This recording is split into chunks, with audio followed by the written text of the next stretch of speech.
சில ஆண்டுகளுக்கு முன்பு ஆப்பிரிக்க நாட்டில் நடைபெற்ற ஒரு உண்மை சம்பவம் இது. ஒரு கிராமத்தில் உள்ள ஒரு குடும்பத்தில் ஒரு சிறு குழந்தை காணாமல் போய்விட்டது.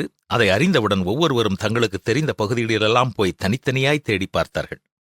குழந்தை கிடைக்கவில்லை. தாய்க்கு மிகவும் வேதனை. தங்கள் கிராமத்தை சுற்றி அடிக்கடி மிருகங்கள் நடமாடுவது அவர்களுக்கு தெரியும். ஐயோ, என்னுடைய குழந்தையை எந்த மிருகமும் கடித்துவிடக்கூடாதே என்று வேதனையோடு இருந்தார்கள். சூரியன் மறையும் நேரம் வந்தது.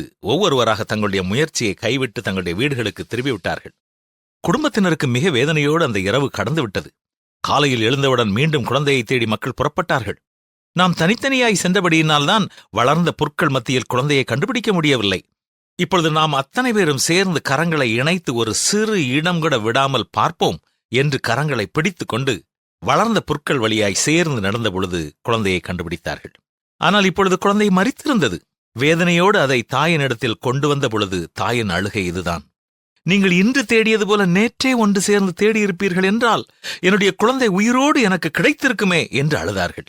ஆம் நண்பர்களே, நாம் செய்யும் பணி எதுவாக இருந்தாலும் சரி, பணி செய்யும் இடம் எதுவாக இருந்தாலும் சரி, எந்த ஸ்தாபனமும் எந்த அமைப்பும் எந்த நோக்கத்திற்காக உண்டாக்கப்பட்டது என்ற அடிப்படை அறிவு உள்ளவர்களாய் போட்டி பொறாமைகளை விட்டுவிட வேண்டும்.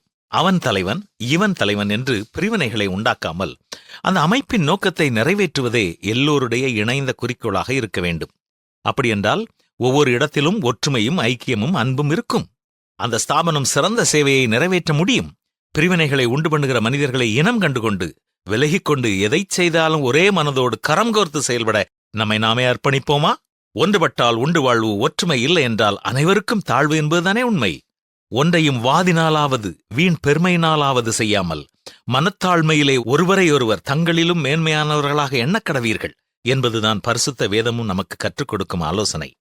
ஒற்றுமையை காத்துக்கொள்ள முழு மனதோடு முயற்சி எடுப்போமா?